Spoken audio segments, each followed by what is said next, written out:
नमस्कार, हवा छत्तीसगढ़ देख रहे हैं आप और मैं हूं आपके साथ अवंतिका श्रीवास्तव। सबसे पहले रायपुर से बड़ी जानकारी। 13 आईएएस अधिकारी बदले गए हैं। तारण प्रकाश सिन्हा रायगढ़ के कलेक्टर बनाए गए हैं, जबकि प्रियंका महोबिया को अब गुरेला पेंड्रा की जिम्मेदारी सौंपी गई है। ऋचा प्रकाश चौधरी जांजगीर की कलेक्टर बनी है। जितेंद्र शुक्ला को संयुक्त सचिव आवास बनाया गया है। रानू साहू संचालक कृषि बनाई गई है। जनक पाठक को आवास पर्यावरण का प्रभार मिला, यानी कि 13 आईएएस अधिकारी जिनके तबादले हुए हैं इन्हें बदला गया है। बड़ी प्रशासनिक सर्जरी। तारण प्रकाश सिन्हा रायगढ़ कलेक्टर होंगे।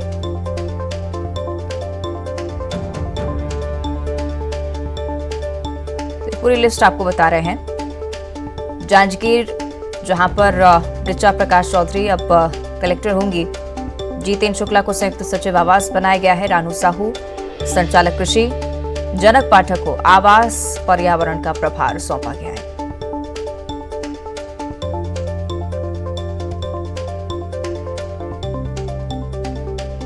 तो 13 आईएएस अधिकारी बदले गए हैं। कुछ मुख्य नाम जो कि आपको टीवी स्क्रीन पर दिखा रहे हैं। तारण प्रकाश सिन्हा रायगढ़ कलेक्टर के तौर पर भूमिका निभाएंगे। प्रियंका महोबिया गुरेला पेंड्रा की कलेक्टर बनाई गई हैं। ऐसे अलग अलग क्षेत्र जहां पर कलेक्टर बदले गए हैं, कई सारे विभागों के अधिकारियों को भी बदला गया है।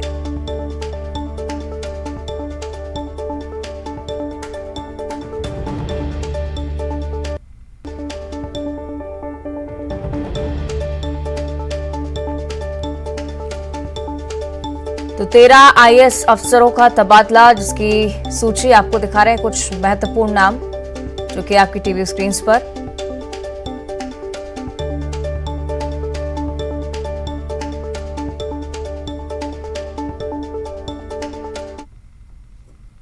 और आईएएस अधिकारियों के साथ साथ आईपीएस अधिकारियों के भी तबादले हुए हैं। बिलासपुर के नए एसपी अब संतोष कुमार सिंह होंगे। बिलासपुर के एसपी पारुल माथुर का भी तबादला हुआ है। पारुल माथुर अब उप पुलिस महानिरीक्षक बना दी गए हैं। एसीपी रायपुर की जिम्मेदारी संभालेंगे। अभिषेक मीणा एसपी राजनांदगांव, सदानंद कुमार रायगढ़ के एसपी होंगे। उदयादि उदय किरण अब कोरबा के नए एसपी होंगे। नारायणपुर के नए एसपी पुष्कर शर्मा, योगेश कुमार पटेल गुरेला पेंड्रा मरवाही के एसपी बनाए गए हैं। प्रफुल्ल ठाकुर जो कि पुलिस अधीक्षक मुख्यमंत्री की सुरक्षा में तैनात रहेंगे। तो तमाम आईपीएस अधिकारी जिनके तबादले हुए हैं, लिस्ट आपको दिखा रहे हैं कुछ महत्वपूर्ण नाम। और सबसे बड़ी बात यह कि संस्कारधानी बिलासपुर, न्यायधानी बिलासपुर, जहां संतोष कुमार सिंह अब एसपी का प्रभार संभालते हुए नजर आएंगे। पारुल माथुर उप पुलिस महानिरीक्षक एसीपी रायपुर। ये पूरी लिस्ट जो कि शासन की तरफ से जारी की गई है। हर एक क्षेत्र में एक बड़ा बदलाव देखने को मिलता है।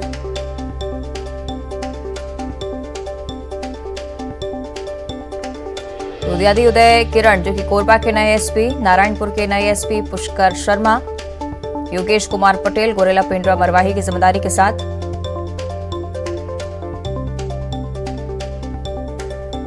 चलिए इस पर ज्यादा चर्चा हम करेंगे। से कि देवव्रत हमारे साथ लाइव जुड़ रहे हैं। देवव्रत, बड़ी प्रशासनिक सर्जरी चुनावी साल में कौन कौन से महत्वपूर्ण नाम इस लिस्ट में शामिल हैं जो कि मुख्य भूमिका में है?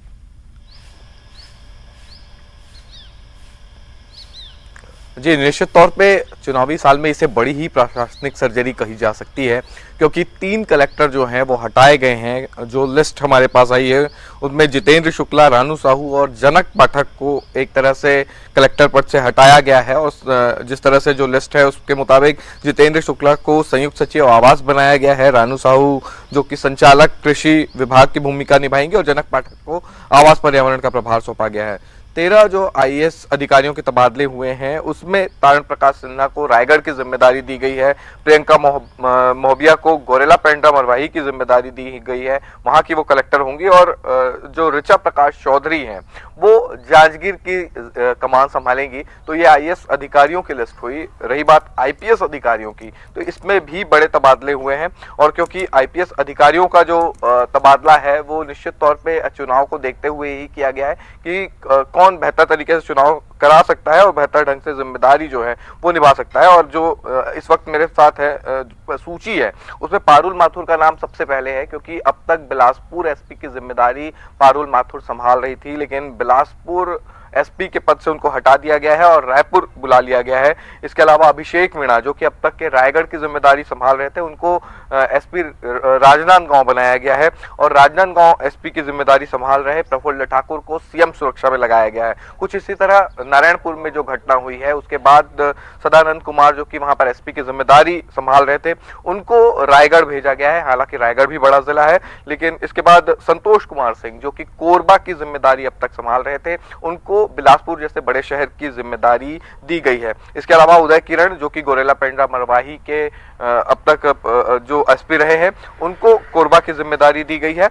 और नारायणपुर में इस पूरी घटना और बवाल के दौरान जो अतिरिक्त पुलिस अधीक्षक की जिम्मेदारी संभाल रहे थे पुष्कर शर्मा, उनको नारायणपुर की जिम्मेदारी दी गई है। इसके अलावा योगेश कुमार पटेल जो कि एडिशनल एसपी पहले दंतेवाड़ा थे, उनको गोरेला पेंड्रा मरवाही भेजा गया है। तो कुल मिलाकर के जो प्रशासनिक सर्जरी हुई है ये चुनावी साल में हुई है और मुख्यमंत्री क्योंकि भेंट मुलाकात कर रहे थे और भेंट मुलाकात के दौरान जनप्रतिनिधियों, विधायकों की तो रिपोर्ट ले ही रहे थे, साथ ही प्रशासनिक अधिकारियों की भी रिपोर्ट जो है वो आम जनता और कार्यकर्ताओं से मिलकर के ले रहे थे। तो निश्चित तौर पे आने वाले चुनाव को लेकर के पूरे समीकरण जो है वो तय किए गए हैं और उसके ही आधार पर जो आईएएस और आईपीएस अधिकारियों का यहाँ से ट्रांसफर किया गया है। बिल्कुल देवव्रत, जब इस तरह के तबादलों की बात होती है काफी आम इससे माना जाता है क्योंकि चुनावी साल है, लेकिन जब भी कोई जिले का कलेक्टर हटाया जाता है कहीं ना कहीं ये चर्चा भी होती है कि हो सकता है शिकायतें प्राप्त हुई, क्योंकि दूसरी तरफ भेंट मुलाकात कार्यक्रम भी लगातार चल रहा है। क्या इससे जोड़कर भी इससे देखा जा सकता है? जी, अभी 3 जिलों के कलेक्टर हटा दिए गए हैं और उनको रायपुर में जिम्मेदारी दी गई है, मंत्रालय की जिम्मेदारी दी गई है। तो निश्चित तौर पे उनके कामकाज को लेकर जो शिकायतें थी वो मुख्यमंत्री को मिली थी और प्रशासनिक कसावट लाने के लिए ये जरूरी था कि चुनावी साल में जो है बदलाव किए जाएं और इसलिए 3 आईएएस अधिकारियों को जो है कलेक्टर पद से हटाया गया है और उनको नई जिम्मेदारी दी गई है और उनकी जगह पर नए चेहरे भेजे गए हैं। तो निश्चित तौर पे ठीक है, चलिए यानी कि बड़ा बदलाव देवव्रत इससे मानेंगे। आप बने रहिएगा हमारे साथ, आगे भी आपसे चर्चा करेंगे। एक और महत्वपूर्ण खबर जिसके बारे में जानकारी दर्शकों को देना है, रायपुर से बड़ी जानकारी। राज्य स्तरीय युवा महोत्सव का शुभारंभ आज छत्तीसगढ़ में होने जा रहा है। सीएम भूपेश बघेल महोत्सव का शुभारंभ करने वाले हैं। साइंस कॉलेज मैदान में 3 दिवसीय महोत्सव का आयोजन है। 28 से 30 जनवरी तक राज्य स्तरीय युवा महोत्सव आयोजित किया जा रहा है। विधानसभा अध्यक्ष चरणदास महंत इसमें शामिल होंगे।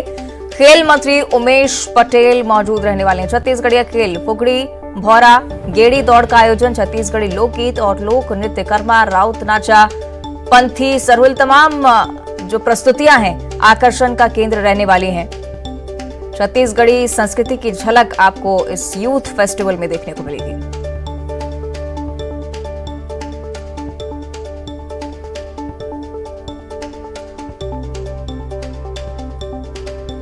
तो राज्य स्तरीय युवा महोत्सव का शुभारंभ आज सीएम भूपेश बघेल करने वाले हैं।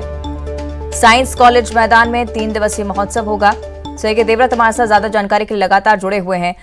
देवव्रत, किन मायनों में ये युवा महोत्सव खास रहने वाला है, क्योंकि कहीं ना कहीं छत्तीसगढ़ी संस्कृति की भी बात इस बीच हो रही है। देवव्रत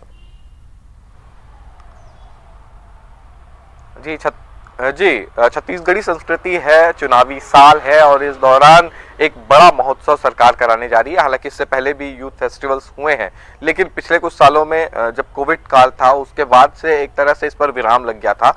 लेकिन इस साल फिर एक बार युवा महोत्सव की जो झलक है वो राजधानी रायपुर में देखने को मिलेगी। रायपुर का जो साइंस कॉलेज ग्राउंड है वो एक 3 दिनों तक के युवा हुनर से गुलजार दिखाई देने वाला है और तमाम जो छत्तीसगढ़ के लोक नृत्य हैं, लोक गीत हैं, वो उसकी गूंज जो है वो साइंस कॉलेज ग्राउंड में सुनाई देगी। प्रदेश भर से जो प्रतिभागी युवा महोत्सव में शामिल होने आते हैं तो एक तरह से अलग सा माहौल पूरे शहर भर में दिखाई देता है। आज से इस पूरे कार्यक्रम का आगाज होने वाला है। तकरीबन सुबह 11 बजे का वक्त रखा गया है जब मुख्यमंत्री भूपेश बघेल इसकी शुरुआत करेंगे। विधानसभा अध्यक्ष चरणदास महंत इसमें शामिल होंगे। इसके अलावा पूरा जो मंत्रिमंडल है भूपेश कैबिनेट का वो भी यहाँ दिखाई देने वाला है। तो कुल मिलाकर के युवाओं को वो साधने की एक तरह से पूरी कोशिश होगी, क्योंकि एक साथ एक ही जगह पर प्रदेश के हुनरबाज जब एक साथ इकट्ठा होंगे। ठीक है, चलिए तो देखना होगा अब देवव्रत क्या कुछ होता है इस कार्यक्रम के तहत। फिलहाल शुक्रिया आपका ये पूरी जानकारी हमारे साथ साझा करने के लिए। और रायपुर से एक और बड़ी जानकारी, बजट की तैयारियों में सरकार जुटी हुई है। सीएम भूपेश बघेल मंत्री के साथ लगातार 1-to-1 चर्चा कर रहे हैं। कल भी ये बैठक हुई और आज दूसरे दिन भी मंत्री के साथ चर्चा जारी रहने वाली है। अलग अलग विभागों पर मंथन एक एक कर सीएम भूपेश बघेल करते हैं। विभागीय मंत्रियों से बजट पर चर्चा की जा रही है और आज भी उसी तरह की बैठक का आयोजन छत्तीसगढ़ में।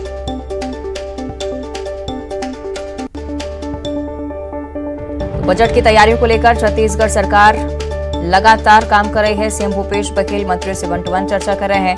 कल 4 विभागों की बैठक हुई, दूसरे दिन भी मंत्री के साथ चर्चा जारी रहेगी।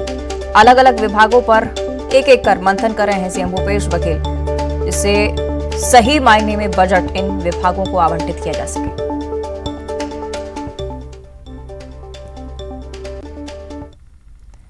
आगे बढ़ते हैं, बात करेंगे बिलासपुर की। एक जली हालत में महिला पाई गई है। महावीर नगर में जली हालत में महिला मिली है।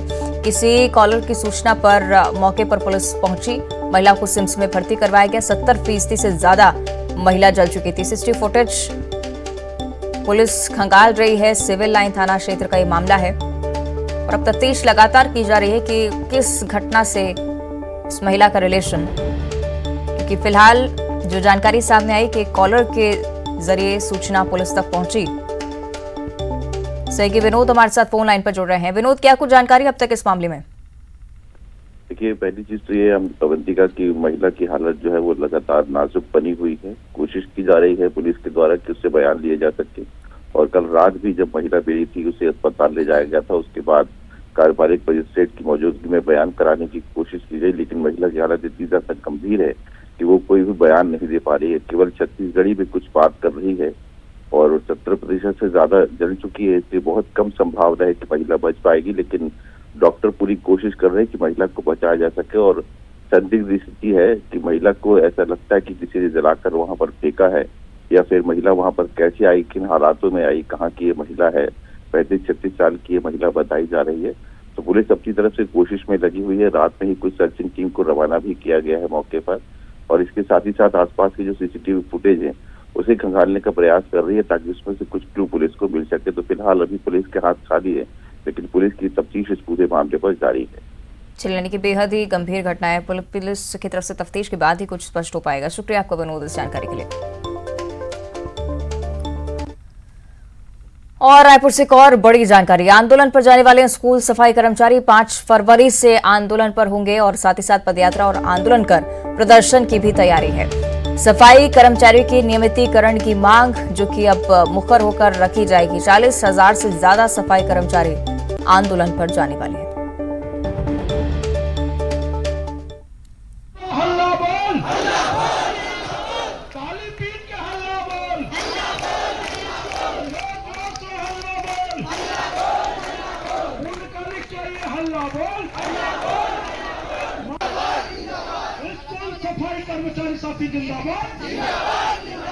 छत्तीसगढ़ अंशकालीन स्कूल सफाई कर्मचारी कल्याण संघ रायपुर द्वारा 23 जनवरी 2023 को एक दिवसीय धरना प्रदर्शन कर राज्य सरकार को ज्ञापन सौंपा गया था, जिसमें 26 जनवरी को स्कूल सफाई कर्मचारी की पूरा उम्मीद थी कि अंशकालीन से पूर्णकालीन लंबित मांग को पूरा किया जाएगा, परंतु राज्य सरकार द्वारा मांग पूरी नहीं करने से स्कूल सफाई कर्मचारी 43,000 एवं उनके परिवार में कांग्रेस सरकार के प्रति भारी आक्रोश एवं नाराजगी है।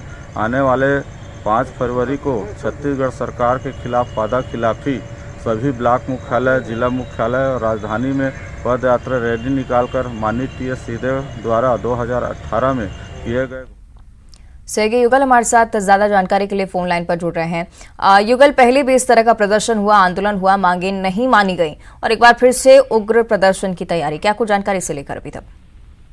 देखिए अवंतिका, जब बीजेपी की सरकार थी तब भी सफाई कर्मचारी लगातार आंदोलन कर रहे थे। उसके बाद कांग्रेस की सरकार आई, भरोसा दिलाया गया कि उनकी जो मांगे हैं नियमितीकरण सहित कलेक्टर दर पर जो मजदूरी है वो दी जाएगी, लेकिन अभी तक पूरी नहीं हो सकी है। अब सफाई कर्मचारी ये जान रहे हैं कि आने वाले साल में चुनाव होना है, 2023 विधानसभा चुनाव का बिगुल बजेगा। उससे पहले ये लगातार दबाव बनाना चाह रहे हैं और यही वजह है कि 5 जो फरवरी से पूरी काम ठप करके ये आंदोलन करेंगे, पद यात्रा करेंगे और रायपुर बूढ़ा तालाब में भी धरना प्रदर्शन करेंगे। 45,000 से अधिक सफाई कर्मचारी है, अलग अलग स्कूलों में सफाई के साथ साथ व्यवस्था का कामकाज संभालते हैं, लेकिन इनकी मांगे पूरी नहीं होने की वजह से आंदोलन पर है। दूसरी ओर अन्य विभाग के कर्मचारी है, आंगनबाड़ी कार्यकर्ता है, सहायिका है, वो भी लगातार दबाव बना रहे हैं और सरकार पे दबाव है कि आने वाले समय में उनको नियमितीकरण सहित उनकी जो अन्य मांगे हैं वो भी पूरी हो सके। जी ठीक है, शुक्रिया आपका युगल इस जानकारी के लिए।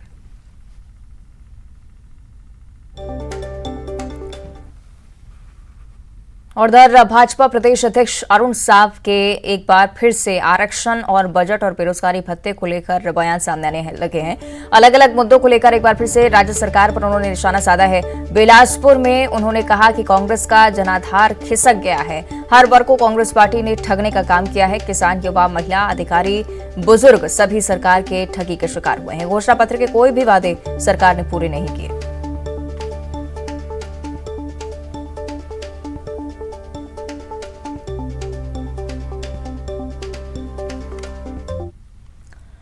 और दिल्ली में आम आदमी पार्टी के विधायक और छत्तीसगढ़ के पार्टी प्रभारी संजीव झा कोरबा पहुंचे, जहां पर उन्होंने पार्टी के छत्तीसगढ़ विधानसभा चुनाव में उतरने की तैयारियों पर चर्चा की।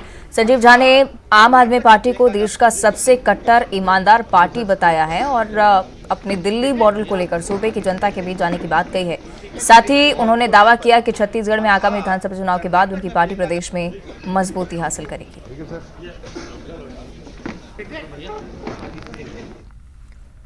और अगली बड़ी खबर रायपुर से, जहां चलती कार में अचानक से ब्लास्ट हो गया। मैग्नेटो मॉल के सामने चलती कार में ब्लास्ट हुआ है। ब्लास्ट के बाद कार में भीषण आग लगी। बाल बाल बचे कार सवार 2 युवक, आपको बता दें कि वीआईपी चौक पर अफरा तफरी का माहौल बना। फायर ब्रिगेड और स्थानीय पुलिस को भी सूचना दी गई। मौके पर फौरन टीम पहुंची। तेली बांधा थाना क्षेत्र का ये पूरा मामला। तो तस्वीरें घटना से जुड़ी आपकी टीवी स्क्रीन पर देखिए किस तरह से अफरा तफरी का माहौल। अचानक से ही इस कार में ब्लास्ट हुआ और कार ने आग पकड़ ली।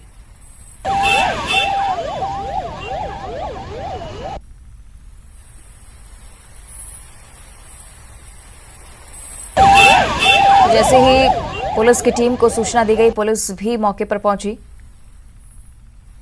तस्वीरों के जरिए आप देख सकते हैं किस तरह से आग की लपटों में घिरी हुई कार साफ तौर पर नजर आ रही है।